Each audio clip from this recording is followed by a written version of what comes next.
para quem está acostumado a ver o Donald Trump todo dia, mas é todo dia, o dia todo, desde 2016.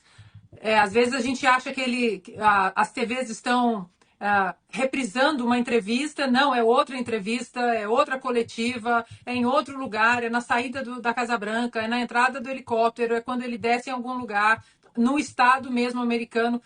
E é impressionante como ele tem o dom de negociar, de fazer esse morde, assopra, bate na mão, depois dá uma porretada na pessoa, depois ele vem, alivia.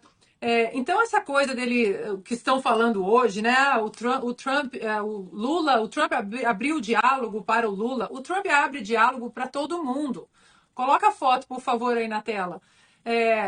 Ele abre diálogo com Xi Jinping, com a Coreia do Norte, com a Índia. Então, essa foto do que estão falando do Trump e do Lula, ele aperta a mão de todo mundo. Por mais que as pessoas falem que ele é grosso, ele é diplomático. Ele estende a mão. Ele convida, digamos assim, algumas presas para o abate, porque depois ele espreme e ele sempre vai tirar o que é melhor para os Estados Unidos. Eu acredito que algumas tarifas até podem cair. Não estou falando de sanções, Magnitsky, sanções de visto, nada.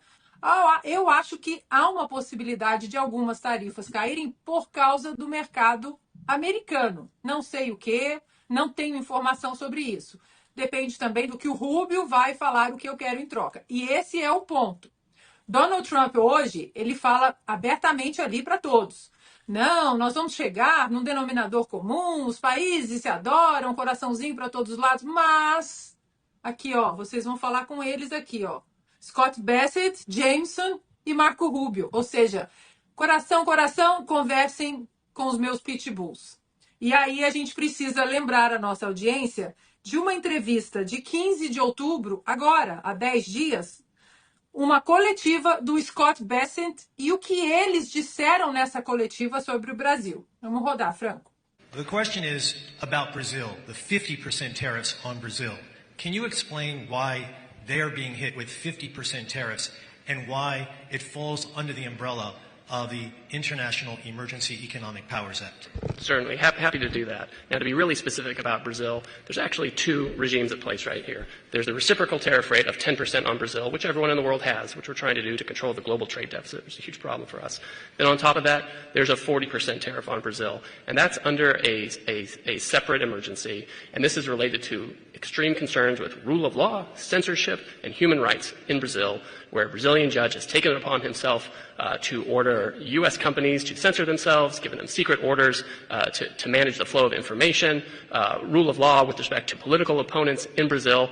And so when the unlawful detention of U.S. citizens who were in Brazil. Correct. Now, the Treasury Department has often used AIPA, which is the shorthand for the law you're talking about, to impose sanctions, which will cut off countries or companies or persons entirely from the U.S. financial system and cut off trade entirely. If the president can cut off trade entirely, he can certainly impose a tariff, which is a lesser measure than a full sanction. Acho que mais claro que isso não tem jeito. E para finalizar, Lacombe, agora voltando para o dia de hoje. Ali, Donald Trump também fala, sabemos onde estamos e sabemos onde eles estão. Ou seja, mais claro que isso,